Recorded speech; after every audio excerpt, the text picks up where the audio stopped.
Hello everyone, again આજે આપણી સાથે મારી સિટી બારડોલી અને એક જૂના કનેક્શન, એક જૂના મિત્ર કે જે બિઝનેસ, એજ્યુકેશન, ઘણી બધી વસ્તુથી રિલેટેડથી જોડાયેલા અને ઘણા ઇન્ટરેસ્ટેડ અને રુચિ ધરાવનારા પોલિટિશિયન એવા આજે આપણી સાથે ગેસ્ટ છે બારડોલીથી જીબીએસ ક્રિએટરના મેમ્બર મનીષભાઈ દેસાઈ. તો યસ મનીષભાઈ, તમારું સ્વાગત છે જીબીએસના પોડકાસ્ટમાં. પહેલો સવાલ એ પૂછીશ કે આટલા વર્ષો પછી નેટવર્કિંગમાં આવવા માટે શું ઇન્સ્પિરેશન? સર, તમે પહેલો ક્વેશ્ચન જ એવો પૂછ્યો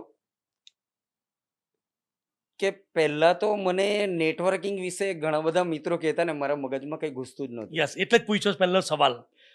હા, I had so many friends that you are connected with this thing, networking and everything. But મને જ્યારે બી કોઈ અપ્રોચ કરે ને તો મારો એક સિમ્પલ નેગેટિવ આન્સર હતો, નહીં યાર, આઈ એમ નોટ ઇન્ટરેસ્ટેડ. રીઝન ખાલી એટલું જ કે મને આ બધું છે ને પેલું મલ્ટી લેવલ માર્કેટિંગ વાળું જ લાગતું હતું.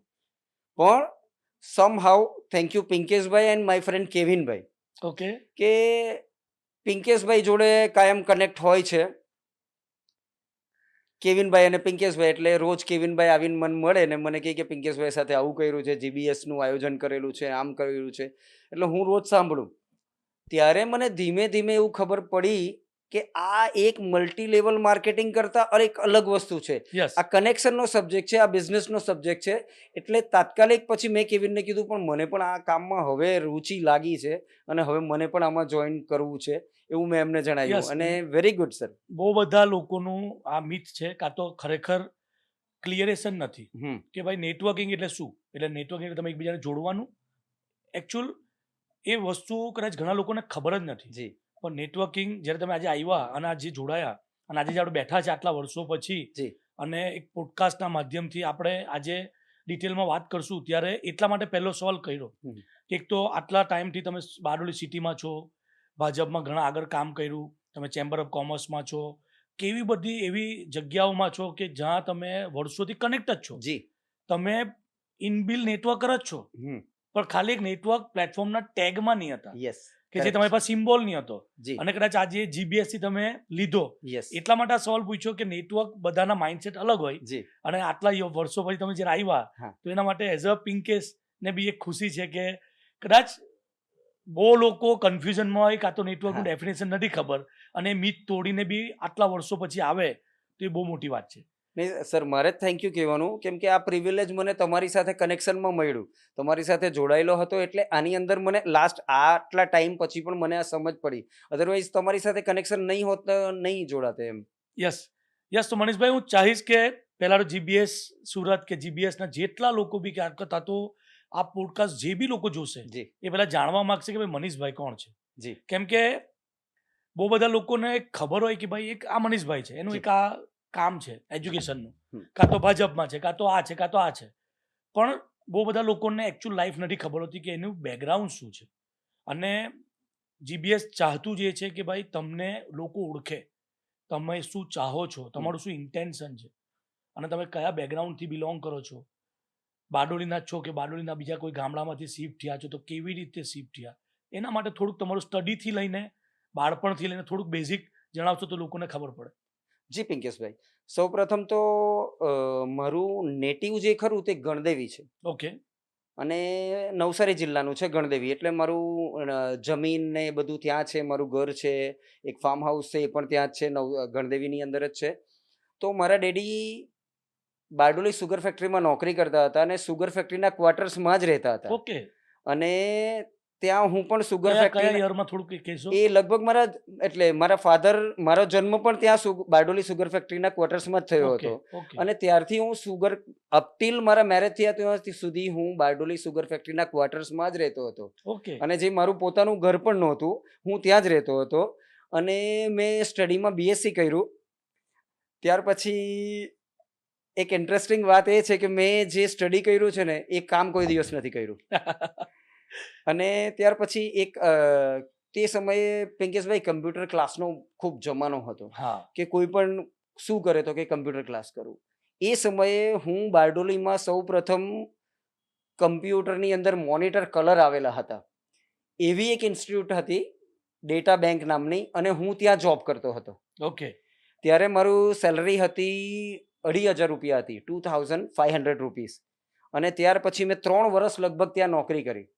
ત્યાં થોડું માર્કેટિંગનું કામ કર્યું. કમ્પ્યુટરનું મને કોઈ નોલેજ હતું નહીં, પણ ત્યાં નોકરી કરતાં કરતાં થોડું કમ્પ્યુટરનું નોલેજ મને મળી ગયું. અને with God of grace I got the opportunity that કે મારા જે ઓનર હતા એમણે મને એક દિવસ કીધું કે મારે વલસાડથી અહીંયા ફાવતું નથી, મારે આ સેલ કરી દેવું છે. તો મને એવું લાગ્યું કે ભાઈ તમે મને જ આપી દો ને. અને એમણે મને એક રકમ કીધી, અને મેં મારા ફાધરને વાત કરી. ત્યારે તો આપણી પાસે તો કશું હોતું નથી, કેમ કે જોબ કરીએ. એટલે મેં મારા ફાધરને વાત કરી કે ભાઈ આવું આવું છે. તો મને તો ખબર નથી મારા ફાધર પાસે પૈસા પિંકેશભાઈ હતા કે નહીં હતા, પણ એ તરત જ એક જ સેકન્ડમાં એમ કીધું કે તું લઈ લે, ઓકે. મોડું નહીં કરતો. હવે મને આજે વિચાર આવે છે કે મારા ફાધર બારડોલી સુગર ફેક્ટરીમાં નોકરી કરતા હતા અને એક સેકન્ડમાં મને કીધું ડયસ ડન. તો મને એ આજ વાતે કયા યરમાં એ લગભગ 90s ની વાત છે એરિયા. ઓકે. એટલે મને આજે વિચાર આવે કે મને મારો દીકરો આજે પૂછે કે આ લેવાનું છે, તો મારાથી અત્યારે હા પડાય કે હું એ પરિસ્થિતિમાં નથી. એટલે વિચાર કરું થોડો ટાઈમ, પણ તે દિવસે મારા ફાધરે મને ડન કીધું, અને એવી રીતના હું એ ડેટા બેંક કમ્પ્યુટર ક્લાસનો ઓનર બન્યો. લગભગ મેં 10 વર્ષ સુધી કમ્પ્યુટર ક્લાસ ચલાવ્યા, અને બારડોલીના સૌથી બેસ્ટ ક્લાસ ચલાવ્યા. કે મારે ત્યાં નંબર ઓફ સ્ટુડન્ટ 350 રહેતા all the time. Number 1 class. એ સમયે કોમ્પિટિશન હતી Aptech, it's a very big brand. અને એની સાથે મેં કોમ્પિટિશનની અંદર અમે સૌથી વધારે છોકરાઓ ભણાવતા હતા એવી બ્રાન્ડ હતી ડેટા બેંક. અને it's self a big brand in Bardoli, કે જ્યાં એપટેક કરતાં મોટી બ્રાન્ડ અમે એસ્ટાબ્લિશ કરી હતી. ત્યાર પછી એ જર્નીમાં તમે એકલા હતા કે ત્યાં કોઈ તમારી સાથે હતા? ત્યાં મારી સાથે મારા એક ફ્રેન્ડ હતા, હેમંત પટેલ, ઓકે. આફા ઇસરોલીના. એ Okay. પણ મારી જોડે હતા, અને ધીમે ધીમે ગ્રો કર્યું. ત્યાર પછી એક સમય એવો આવ્યો કે મારો છોકરો પણ કમ્પ્યુટર શીખતો નથી, કેમ કે મોબાઈલનો જમાનો આવી ગયો. એટલે મને એવું થયું કે આમાં ડાયવર્સિફાઈ કરવું જોઈએ, કેમ કે હવે સમય એવો છે કે કમ્પ્યુટર આપણે લઈને બેઠેલા છે, પણ મારો છોકરો નહીં આવે તો બીજા ક્યાંથી આવવાના? 100% છે. એટલે પછી એ જ જગ્યા પર મેં એને વાઇન્ડ અપ કરી લીધું. અને ત્યાર પછી એવા બિઝનેસમાં હું વિચારતો હતો કે હવે કયા બિઝનેસમાં જઈએ. તો મારી વાઈફ છે, મારી વાઈફ ગવર્મેન્ટ એમ્પ્લોયી છે, she is a higher secondary teacher. તો એને બસ એક જ શોખ કે ભાઈ મને શનિ રવિ મને કંટાળો આવે સ્કૂલેથી, તો સુરત લઈ જવાનું ને વીઆરમાં આમ બધું આંટો મરાવવાનું ને જરાક શોપિંગ કરી લેવાનું. સો દર વખતે શોપિંગ કરે, ઓનલાઈન શોપિંગ કરે. એટલે મને એવું લાગ્યું કે આ ફિમેલ લોકોનો ધંધો જરાક બરાબર છે, અને ખાસ એની અંદર ગાર્મેન્ટનો. એટલે મેં વિચાર કર્યો કે બારડોલીની અંદર આપણે એક ફેશન ડિઝાઇનિંગ ઇન્સ્ટિટ્યૂટ સ્ટાર્ટ કરીએ. ઓકે. મને તો કોઈ એક્સપિરિયન્સ નહોતો, પણ હવે ત્યારે ઇન્ટરનેટ આવી ગયું હતું અને આ યુટ્યુબ હતું, એટલે એમાં સ્ટડી કરીને મેં એક ફેશન રનવે નામનું ફેશન ડિઝાઇનિંગ ઇન્સ્ટિટ્યૂટ સ્ટાર્ટ કર્યું બારડોલીમાં. બારડોલીની અંદર. કયા યરમાં? એ લગભગ આજથી 10 વર્ષ પહેલા. ઓકે. અને અત્યારે પણ અમે કન્ટિન્યુ છે. Okay, great. તો સારી વાત કહેવાય. હા. અને ત્યાર પછી ફરી એકવાર મને એમ થયું કે હવે થોડું ગ્રો થવું જોઈએ. અને સડનલી મારી લાઈફમાં પણ એક ચેન્જ આવ્યો કે મારા ફાધરને સડનલી ડાયગ્નોઝ થયું કેન્સર. અને એ સમયે મેં એક જગ્યા બાય કરી હતી, અને ખૂબ મોટી અમાઉન્ટમાં બાય કરી હતી. હવે એ જ સમયે ફાધરને કેન્સર આવ્યું, અને મારા જીવનમાં એવું લાગ્યું કે હવે મને એમ્પ્ટીનેસ લાગી, કેમ કે રોજ સવારે લગભગ 1.5 વર્ષ સુધી સવારે ઘરેથી નીકળવાનું ફાધરને લઈને, કીમોથેરાપી ને કંઈક આ ને કંઈક તે, ને 1.5 વર્ષ કન્ટિન્યુઅસ. એ વર્ષ એવા હતા કે મને ખબર જ નથી કે મેં શું કર્યું. ઓકે. અને એ વર્ષમાં એ જગ્યા બાય કરેલી, એનું પ્લાનિંગ કરવાનું મારા મગજમાં કંઈક આવ્યું નહીં. એ વખતે મારે જવાનું થયું વડાજણવાળા વિસ્તારમાં. તો ત્યાં મેં ડાબી બાજુ નજર કરી તો પ્રી સ્કૂલ, આ બાજુ નજર કરી પ્રી સ્કૂલ, મતલબ એક રોડ પર સામે આજુબાજુ પ્રી સ્કૂલ. પછી થોડું મારી વાઈફ જોડે ડિસ્કશન કર્યું કે ભાઈ આ બિઝનેસ કેવો છે.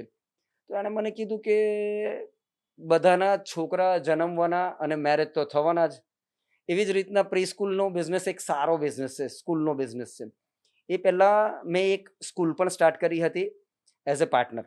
અને ત્યાર પછી નાના બચ્ચાઓની જે સ્કૂલ હોય છે એનો આઈડિયા મને. કયાથી કયા યર? ક્લિક થયું. સ્કૂલ અત્યારે જ મેં સ્ટાર્ટ કરી છે, લગભગ 2023માં સ્ટાર્ટ કર્યું Okay. છે. પણ એ મારા ફાધરનું જે કેન્સરનો પિરિયડ હતો ને, એ મીનવાઇલ ત્યાં કન્સ્ટ્રક્શનનું કામ ચાલુ હતું, એટલે ઇન્ટિરિયરને આ તે બધું કામ ચાલુ હતું, એટલે મારાથી ત્યાં ધ્યાન થોડું નહોતું અપાયું. પણ તો પણ પિંકેશભાઈ, કે એવા સમયે મેં એક ફ્રેન્ચાઇઝ તરફ જવાનો વિચાર કર્યો. આપણી પાસે કન્ટેન્ટ હતું, એજ્યુકેશન હતું, નોલેજ પણ હતું, પણ મને એવું લાગ્યું કે ફ્રેન્ચાઇઝ બિઝનેસમાં જવું એક બેસ્ટ ઓપોર્ચ્યુનિટી છે. એટલે પછી મેં ફ્રેન્ચાઇઝ બાય કરી અને ફ્રેન્ચાઇઝની થોડી સર્ચ કર્યું, તો કે જે બેસ્ટ વસ્તુ છે તેની સાથે જ આપણે કામ કરવાનું હોય છે. એક સીધી વાત છે, પહેલેથી જ વાત છે. 100%. તો યુરોકિડ્સ ઇન્ટરનેશનલ નામની મેં ફ્રેન્ચાઇઝ રાખી છે. Okay. અને એ જગ્યાનું એક પિંકેશભાઈ ઇન્ટરેસ્ટિંગ સ્ટોરી એવી છે કે એ જગ્યાનું મને 50,000 રૂપિયા રેન્ટ મળતું હતું. પણ મને એવું લાગ્યું કે આપણે થોડા વ્યક્તિઓને એમ્પ્લોયમેન્ટ કરીએ, થોડા આપણે ત્યાં 10, 15, 50 વ્યક્તિઓ આપણે ત્યાં નોકરી કરે અને આપણે એમને એમ્પ્લોયમેન્ટ પ્રોવાઈડ કરીએ, એટલે માટે. બાકી ભાડું તો મને મળતું જ હતું એ જગ્યાનું, પણ મેં એમાં ઇન્ટરેસ્ટ નહીં લઈને આ પ્રી સ્કૂલ સ્ટાર્ટ કરી. અને sir, we got the award of highest registration in just first year. આખા ગુજરાતનો સૌથી વધારે રજિસ્ટ્રેશનનો એવોર્ડ મને મળ્યો હતો. કેટલા રજીસ્ટ્રેશન થઈ ગયા એવું હા, તો? અમે 101 રજિસ્ટ્રેશન કર્યા હતા 1 year. First year.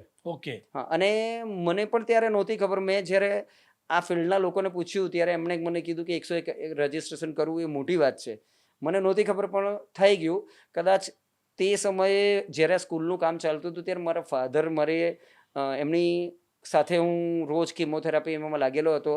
અને કિમોથેરાપીને આવીને મારા ફાધરને હું ગાડીમાં ઊભા રાખતો અને હું પપ્પાને કહેતો, પપ્પા જરાક જોયા, ઉપર કામ ચાલતું છે, કાંટો મારી આવું.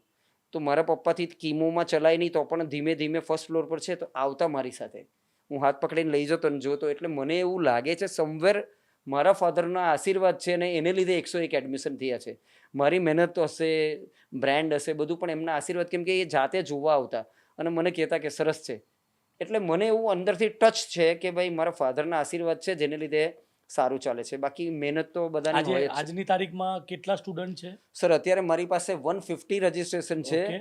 અને તમને એક વાત, આજે એટલે શું આપી એમાં શું શું કરાવો? પ્રી સ્કૂલ એટલે કેવું હોય છે કે નાના બચ્ચાઓ, Okay. મતલબ 2 વર્ષથી 5 વર્ષ, 6 વર્ષના. ગવર્મેન્ટનો રૂલ છે કે 6 વર્ષની ઉપર જ તમને ફર્સ્ટમાં એડમિશન મળે. હા. તો 2 વર્ષથી ઉપરનાને પ્લે ગ્રુપ, હમ. નર્સરી, જુનિયર કેજી અને સિનિયર કેજી, આ 4 વર્ષ પ્રી સ્કૂલમાં હોય છે. અને એ 4 વર્ષના બચ્ચાઓને અમે ભણાવીએ છીએ, એજ્યુકેશન આપીએ છીએ. અને અમારું ઇન્ટરનેશનલ બ્રાન્ડ છે. આખા બારડોલીમાં એક જ ઇન્ટરનેશનલ બ્રાન્ડ છે અને એ અમારી યુરોકિડ્સ છે. Okay. અને સર, 150 સ્ટુડન્ટ છે. અને અત્યારે એવું છે કે અમારે અત્યારે માર્કેટિંગ કરવાની જરૂર નથી. હા હા. અમારી પાસે, અમે 150 સ્ટુડન્ટે અમે ફૂલ થઈ ગયા છે. હવે અમારે ત્યાં રજિસ્ટ્રેશન માટે કદાચ કોઈના બચ્ચાઓને આવવું હોય તો તમારે વેઇટિંગ પીરિયડ લેવું પડે, એટલે વેઇટિંગ ફોર્મ ભરવું પડશે. ડાયરેક્ટ તમે આવશો એટલે અમે રજિસ્ટ્રેશન નહીં કરીશું, કેમ કે હવે અમારા નર્સરીના જેટલા બચ્ચાઓ એક્ઝિટ થશે એટલાને જ અમે એડમિશન આપી શકીએ છીએ. હા, બરાબર છે. એટલે અમારે ત્યાં હાલે જો તમારે એડમિશન કરવું હોય તો ઇટ્સ અ વેઇટિંગ પીરિયડ. તો આ જે ફેશન ડિઝાઇનર, ડેટા બેંક, આ બધાની સાથે સાથે શું તમને કંઈક ને કંઈક વસ્તુ કનેક્ટ કરે છે?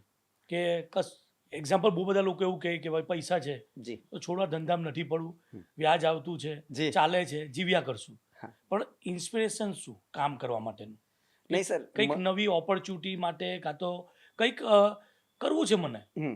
આજે તમે ધારો કે 45, 47 હોવ યસ સર, અને આજે બી આપણે વિચારીએ કે નવું કંઈ કરીએ, યસ. તો એના પાછળનું શું મોટો તમારો ઇન્ટેન્શન, કેવી રીતે તમને એમાં શું ઇન્સ્પિરેશન મળે? સર, મને હંમેશા એવું લાગે કે મને સોશિયલ વર્કમાં થોડો વધારે ઇન્ટરેસ્ટ.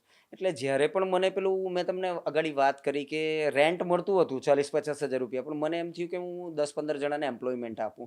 અને સર, મને છે ને થોડું નોટિસ કરવાનું અને ઓબ્ઝર્વેશન જરાક સારું, કે કંઈ પણ આજે પણ મને એવું લાગે કે હવે પછી દર વર્ષે મારે એક બિઝનેસ ડેવલપ કરવો છે. મને એવું લાગે છે, હું મારા સન જોડે પણ ઘણીવાર ચર્ચા કરું છું કે દર 1 વર્ષે એક બિઝનેસ લોન્ચ કરવાનો, બીજા વર્ષે એને સેટ કરવાનો અને પાછું ત્રીજા વર્ષે નવા બિઝનેસની શોધ કરવાની. સાથે સાથે મારા ફાધર એક્સપાયર થઈ ગયા એટલે ફાર્મિંગની પણ જવાબદારી આવી.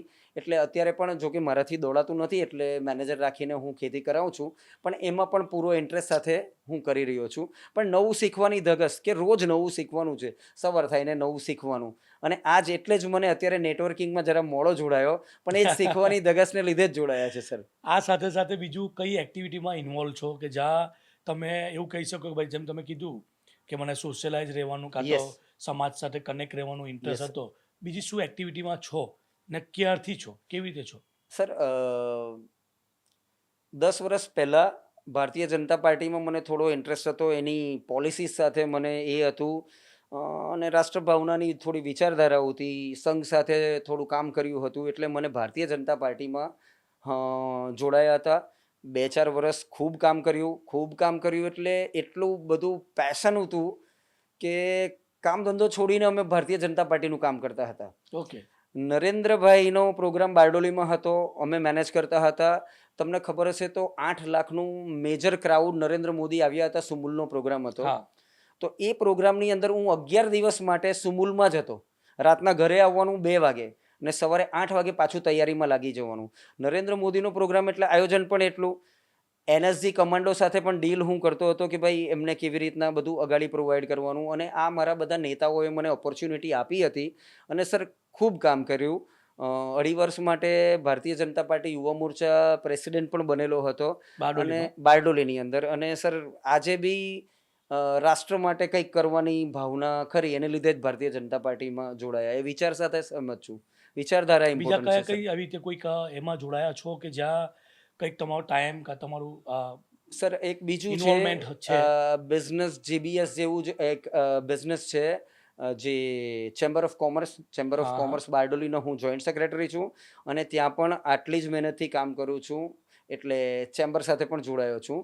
એક એનજીઓ પણ ચલાવું છું, આદિવાસી જનકલ્યાણ ઉત્કર્ષ ચેરિટેબલ ટ્રસ્ટ. ઓકે. એ પણ હું ચલાવું છું, અને એ રજિસ્ટર્ડ ટ્રસ્ટ છે. ડોનેશન નથી લેતા, પણ થોડી ઘણી એક્ટિવિટી કરીએ છીએ. કે સપોઝને અત્યારે ચોમાસામાં આપણે અંતરિયાળ વિસ્તારો હોય છે આહવા ડાંગના, તો ત્યાં રેનકોટ આપવા, ઓકે. એમની ચપ્પલો આપવાની, શૂઝ પેલા હોય. પછી ઘણીવાર એવો ઇવેન્ટ કરી દઈએ કે અમે લોકો પાસે જે ચંપલ, આપણે શૂઝ સ્કેચર્સના લાવ્યા હોય, નાઇકીના લાવ્યા હોય, 1 વર્ષમાં જરા કલર ડલ થઈ જાય, આમ થઈ જાય ને આપણે કાઢી નાખીએ, તો એ બધું કલેક્ટ કરી લઈએ ઓકે. અને એને અમે ત્યાં ડોનેશન કરી લઈએ. પૈસાનો ખર્ચો બને એટલો મિનિમમ રાખીએ છીએ, અને સેવાનું કાર્ય કરવાની અમારી ભાવના છે. ઓકે. તો આ બધી વસ્તુમાં હવે આગળ શું વિચારો છો? શું કે ભાઈ મનીષ દેસાઈ આગળ શું કરે છે અને શું કરવા માંગે છે, કાં તો શું જોઈએ છે? એક કહેવાય ને કે એક યંગસ્ટર હોય તો એને આગળના પૈસા કમાવા છે, જી સર. બિઝનેસ સેટ કરવું છે, તમારા છોકરા બી મોટા થાય છે, જી સર. તમે બિઝનેસમાં બી છો અને કશે ને કશે પોલિટિક્સમાં બી છો. હવે આગળ શું? સર એવું છે કે આજે પણ મને એવું લાગે છે કે મેં તમને કીધું તેમ કે 2 વર્ષે એક બિઝનેસ સેટ કરવો છે, અને હજુ એ ગેપ બાકી છે. ઓકે. મને એવું નથી લાગતું કે ઇટ્સ ડન. કોઈ કહે છે કે ભાઈ તમને સારું છે, આમ છે, તેમ છે, પણ મને તો એવું લાગે છે કે હજુ ખૂબ આગળ જવાનું છે, ખૂબ મહેનત કરવાની છે. એકાદ બિઝનેસ હજુ પણ સેટ કરવાનો છે, અને એકાદ પરમનન્ટ બિઝનેસ એવો મોટો સેટ કરવાની ગણતરી બને છે કે જેની અંદર આપણે પેલું, એટલે આવું એક વિઝન છે કે સર મુકેશ અંબાણી કેવું છે કે એને કંઈ જવાનું હોતું નથી, દર મિનિટે કે કલાકે આટલા પૈસા આવે. તો એ તો ખૂબ મોટી વાત છે, પણ એક એવો બિઝનેસ સેટ કરવો છે કે જ્યાં આપણે જવાની જરૂર નહીં પડે. પેસિવ ઇન્કમ આવતી રહે, યસ, થોડી આવે એ થોડી પણ આવી ઓલરેડી જોઈએ. ઇન્કમ ચાલુ હોય, માણસો એની રીતના કામ કરતા હોય, એવું એક સેટઅપ કરવાની ગણતરી ખરી. એટલે એક વિઝન છે સર, કે એ કરી અને શકાય તો ખૂબ સપના સરસ. જોવા જ જોઈએ, યસ. અને કદાચ એ તમને ઇન્સ્પિરેશન બી આપે, યસ. અને એ જ વસ્તુ કદાચ તમને આગળ બી લઈ જાય, મને એટલી ખબર છે. જી. નહીં તો તમને ખબર છે કે હું સેવણી ગામમાં રહેતો હતો, યસ સર. ત્યાંથી અહીંયા પહોંચું ના જર્ની લાવી, એક જ વસ્તુ છે, સપના. અને સપના આપણા છે, આપણે જોવાના, પૂરા થાય તો ઠીક, નહીં થાય તો બી કંઈ નહીં, પણ નહીં જોશું તો કદાચ નહીં કરી શકીએ. ચોક્કસ. અને આ જર્નીમાં મનીષભાઈ એઝ અ સુગર ક્વાર્ટર્સથી આજે આ બંગલા સુધી આવું રહેવું, આ પાછળ કાં તો આ બધી વસ્તુમાં કંઈક સ્ટ્રગલ આવ્યું હોય, કંઈક એવી ચેલેન્જ આવી હોય કે જે તમને એવું લાગ્યું હોય યાર થોડું ટફ છે, કાં તો આપણા બસનું નથી, કાં તો હું કરી લઈશ, એવું કંઈક? સર સ્ટ્રગલમાં તો એવું છે કે હું actually I am very lucky child, because મારા ફાધરે સ્ટ્રગલ જોઈ છે. લગભગ મેં સ્ટ્રગલ જોઈ નથી.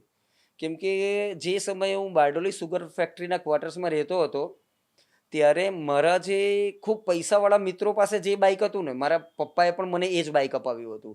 એટલે કોઈ દિવસ એવું સ્ટ્રગલ જેવું મને મારી લાઈફમાં લાગ્યું નથી. પણ લાઈફમાં હા ચોક્કસ એવો પીરિયડ આવે કે જે ટાઈમે તમને એવું લાગે. મારી લાઈફમાં પણ એક પીરિયડ એવો આવ્યો હતો બિફોર ફ્યુ યર્સ અગો, કે મને પણ એવું લાગ્યું કે હવે મેન્ટલ સ્ટેબિલિટી થોડી ડિસ્ટર્બ થાય છે.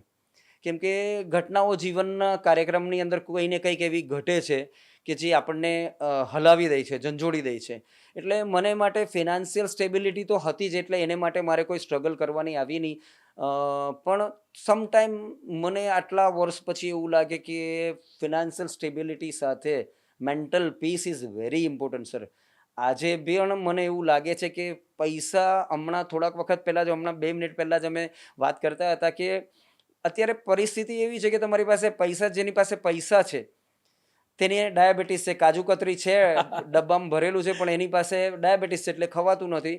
અને જેની પાસે કાજુ કતરી ખરીદવાના પૈસા નથી તેને કાજુ કતરી ખાવી છે. એટલે પેલું કહે ને, ભગવાન બધાને માપમાં રાખે, એવું બધું પણ એ પણ કદાચ પોસિબલ છે. બની શકે. પણ વસ્તુ એ છે કે આવી લાઈફ આવે ત્યારે મેન્ટલ પરિસ્થિતિને સ્ટેબલ કરવાનું, એવી પરિસ્થિતિ મારા લાઈફમાં પણ આવી છે. With God of grace survive થઈ ગયા છે અને it is very good right નાઉ.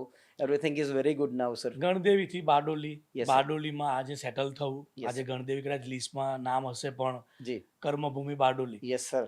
તો અહીંયા એવા કોઈક લોકો કે જેની સાથે ઘણું ટચ થયા હોય, ઘણા લર્નિંગ પાર્ટ બન્યા હોય, કાં તો એ જર્નીમાં કોઈક એવા લોકોનો સાથ મળ્યો જી હોય સર. કે જેના થકી આજે પ્રાઉડ ફીલ થતું હોય કે યાર આ બધા હતા અને કદાચ હું એ લોકો સાથે છું તો બહુ મજા આવી મને, અને આ સિટી મને ગમી ગઈ. જી સર. તો એવી કંઈક જર્ની, Sir. એવું કંઈક લોકો કે જેની સાથે તમને મજા આવતી હોય. સર તમને કહું કે સરદારની ભૂમિ છે, તમે પણ ત્યાંથી જ છો. તો આની અંદર કંઈક એક પાવર છે. કેમ કે વલ્લભભાઈ પટેલને કોઈ ઓળખતું નહોતું. આજે બધાને વલ્લભભાઈ પટેલને પણ સરદાર પટેલ જ લોકો કહે છે. સરદાર સિવાય એમનું કોઈ નામ ચાલતું જ નથી. અને એ બારડોલીના સત્યાગ્રહમાં એમને મળેલું હતું. એટલે મને એવું લાગે કે અહીંયા કંઈક પાવર તો છે જ, જે આપણને જોડી રાખે છે બારડોલી સાથે. તમે પણ અત્યારે અહીંયા છો, પણ તમને એમ ફીલ થતું હશે સમટાઈમ કે બારડોલી, હા, થાય તમને એ ને. દિવસો યાદ આખા આવતા હતા. સુરતમાં મને એવી રીતે ઓળખે ભાઈ પિંકેશભાઈ એટલે બારડોલી વાળા. બારડોલી, યસ બાય ડિફોલ્ટ જોડાઈ ગયું બારડોલી. યસ. આજે સુરતમાં છું તો બી કેટલા લોકોને ખબર જ, બધાને એવું જ છે કે ભાઈ સેવણી તો કોઈને યાદ જ નથી. ને મારું સર, બોર્ન ઓફ બર્થ તો આણંદ છે, છતાં બારડોલી જોડાઈ ગયું. યસ. ને સર, બધા જ સરદાર બારડોલીમાં. હું તમને કહું કે કોઈ એક સામાન્ય માણસ તમે બતાવો નહીં, બધા એક એકથી ચડિયાતા માણસો તમને બારડોલીમાં જોવા મળે. રાઈટ. પિંકેશભાઈ તો કે સરદાર, મનીષભાઈ તો કે સરદાર, બીજા મિત્રો સર પાવરફુલ. મને એવું લાગે કે પેલું KGFમાં કંઈક ડાયલોગ હતો, હું અત્યારે મને એક્ઝેક્ટ યાદ નથી, the powerful people born at powerful places ને એવું. તો it is the Bardoli is a powerful place sir.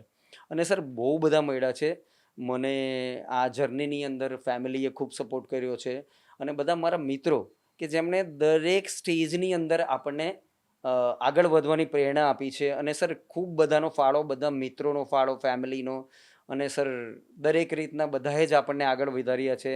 અને સર આ તબક્કે હું તમારી આ ત્યાં પોડકાસ્ટ કરતા હું મારા ફાધરને ખૂબ મિસ કરી રહ્યો છું. કેમ કે મને કોઈ દિવસ કોઈ વસ્તુની ખોટ એને પડવા જ નથી દીધી સર. લકી.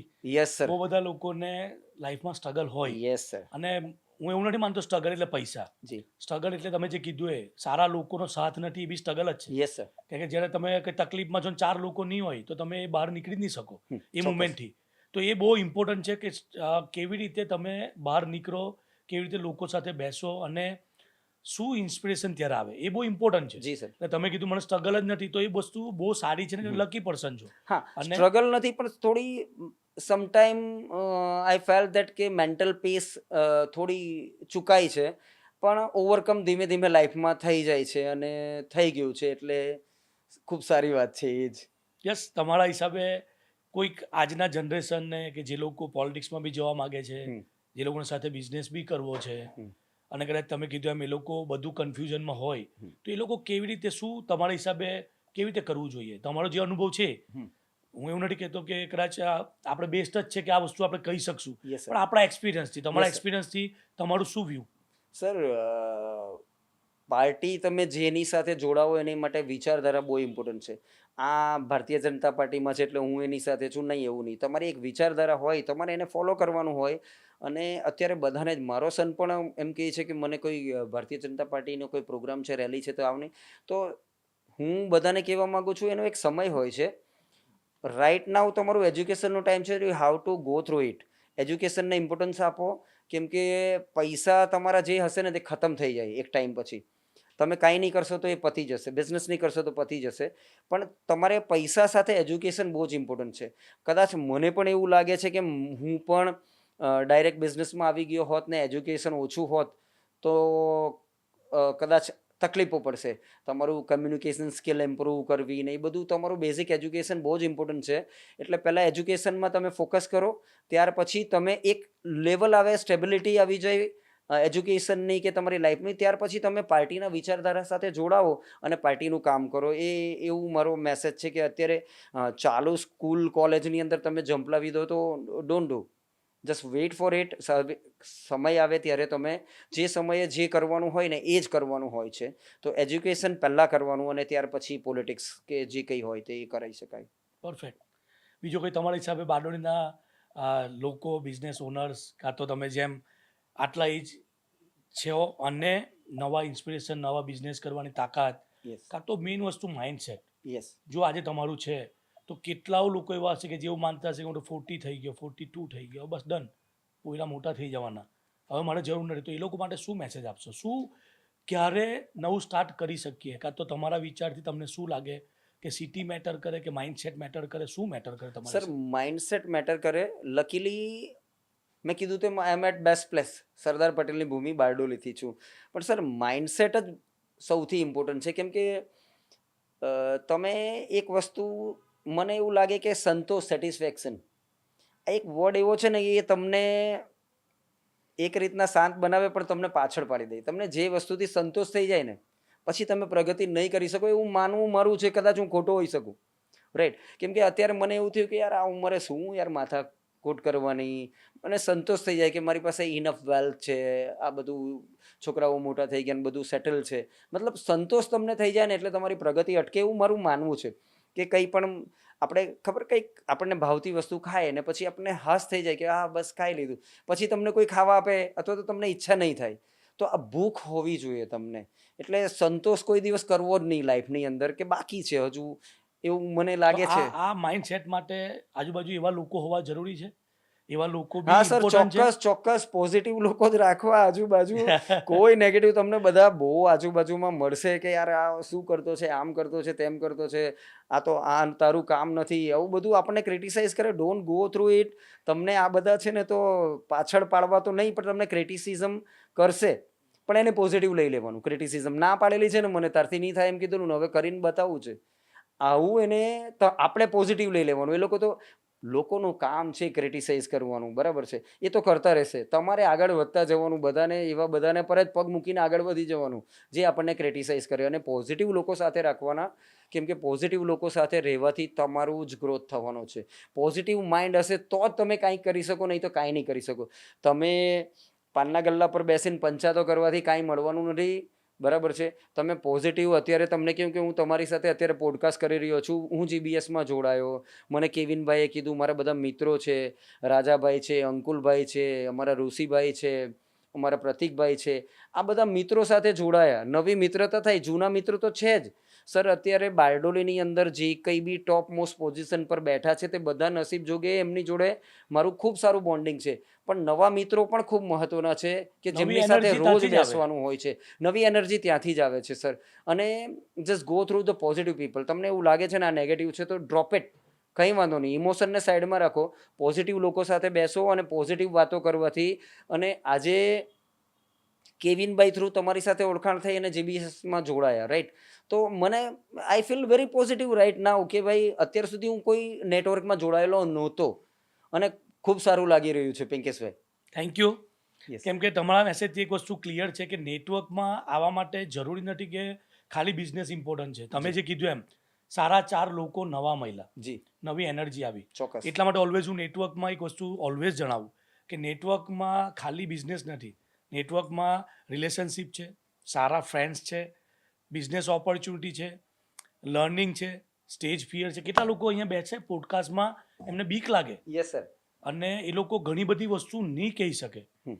આજે નેટવર્ક થ્રુ જ અહીંયા બેઠા છો, ચોક્કસ. આપણે બી બેઠા છે. આજે તમે કશે ને કશે સ્પીકર હતા, પોલિટિક્સમાં હતા, તમે ઘણી બધી જગ્યાઓ બોલતા હતા, એટલે તમારો કોન્ફિડન્સ અલગ છે. પણ ઘણા લોકોને સ્ટેજ ફિયર છે. જી તો આ બધું મિથ અહીંયા છે ને આ આનાથી નેટવર્કથી સોલ્વ થઈ જ શકે. તો બસ બહુ ઘણી વાત, ડિટેલમાં વાત મનીષભાઈ દેસાઈ સાથે, અને જીબીએસના પોડકાસ્ટમાં આવ્યા, ઘણો ટાઈમ આપ્યો ને એકદમ મસ્ત બેબાક, ઓલવેઝ જે છે એ જ સીધી વાત, નો બકવાસ. તો મનીષભાઈની આજની વાતો ઘણી કનેક્ટ કરી અને ઘણા લોકોને ખબર પડશે કે મને ખુદને આજે ખબર પડી કે મનીષભાઈ ગણદેવીના હતા. મને એવું કે બારડોલીના જ છે. જી તો thank you Manishbhai, thank you GBS sir. ના પોડકાસ્ટમાં આવવા માટે અને આટલી મસ્ત શાંતિથી આટલી ડિટેલમાં આપણે ચર્ચા કરવા માટે. Thank you so much. Thank you sir, તમે આ ઓપોર્ચ્યુનિટી આપી through the GBS sir everything sir. It is very important now days. Podcast is a very common thing, અત્યારે ફૂલ ટ્રેન્ડમાં છે અને એવા સમયે જીબીએસે અમને આ પોડકાસ્ટની ઓપોર્ચ્યુનિટી આપી છે. કદાચ હું આ પોડકાસ્ટ બહાર કરવા જાઉં તો મારે 5, 25, 50,000 રૂપિયા ખર્ચવા પડે.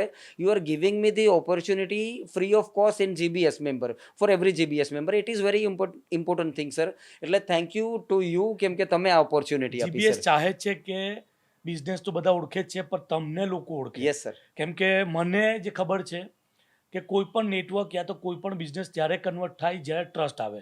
એ ટ્રસ્ટ ત્યારે આવે કે જ્યારે તમે એની સાથે બોન્ડ બનાવો. બોન્ડ ત્યારે બને કે જ્યારે તમને કોઈ ઓળખે. તો આ બધું કનેક્શન છે. યસ. એટલા માટે સ્ટાર્ટ પોઈન્ટ આ છે કે તમારા લોકો તમને જે ઓળખશે અને તમારી સાથે કનેક્ટ થશે અને લોકો જોઈ શકશે કે નહીં આ પર્સન આવો છે, એની આ બેકગ્રાઉન્ડ છે, એનું આ સ્ટાઇલ છે, એનું આ કામ છે, એનું આ નેટવર્ક છે. તો એનાથી ઘણી બધી વસ્તુ ઇઝી થઈ જાય. એનો ઇન્ટેન્શન જીબીએસનો આ છે. અને પિંકેશભાઈ, તમે બધું ટ્રેન્ડિંગ વસ્તુ કાયમ પકડતા હોય એવું લાગે છે, એટલે તમે પોડકાસ્ટ પણ પકડ્યું. તમે એટલે કીધું એમ જ. It is very trending sir. તમે કીધું એમ જ નવા લોકો સાથે બેસવાનું. એક્ઝેક્ટલી આજે બી હું 39 નો છું. જી સર. 18, 19, 17 ના લોકો સાથે બેસું જી અને એ લોકો પાસે શીખું. એકદમ જેનજી સાચું. જમાના સાથે કનેક્ટ છું. કેમ કે મને ફીલ કરવું છે કે લાઈફમાં બધું જ પોસિબલ છે અને આજે કોઈ બી એજે કંઈ બી થઈ શકે અને કંઈ બી કરી શકીએ. Yes sir. જ્યારે હું બી નેટવર્કમાં આવ્યો ત્યારે લોકો એવું કહેતા કે આ તો ગામડાનો માણસ, ઇંગ્લિશ આવડે નહીં, તો આ કેવી રીતે કરશે? તો બી મેં એ નેટવર્કમાં ઇન્ડિયા લેવલ સુધીનું કંઈક એચીવ કર્યું યસ. અને આજે નેટવર્કની કંપની સ્ટાર્ટ કરી. Yes, તો બધું જ પોસિબલ છે. હું બી એ માનું છું અને એનું એક જ રીઝન લોકો, સારા લોકો અને સારા લોકોની ફ્રેન્ડશિપ યસ. કે એ તમને ઇન્સ્પિરેશન આપે. Yes sir. Thank you so much. આજના પોડકાસ્ટમાં બહુ જ મસ્ત મજા આવી ગઈ અને મનીષભાઈ સાથે ઘણી ડિટેલમાં વાત થઈ. થેન્ક યુ સો મચ મનીષભાઈ. થેન્ક યુ પિંકેશભાઈ for giving this opportunity. Thank you so yes, very thank much. You.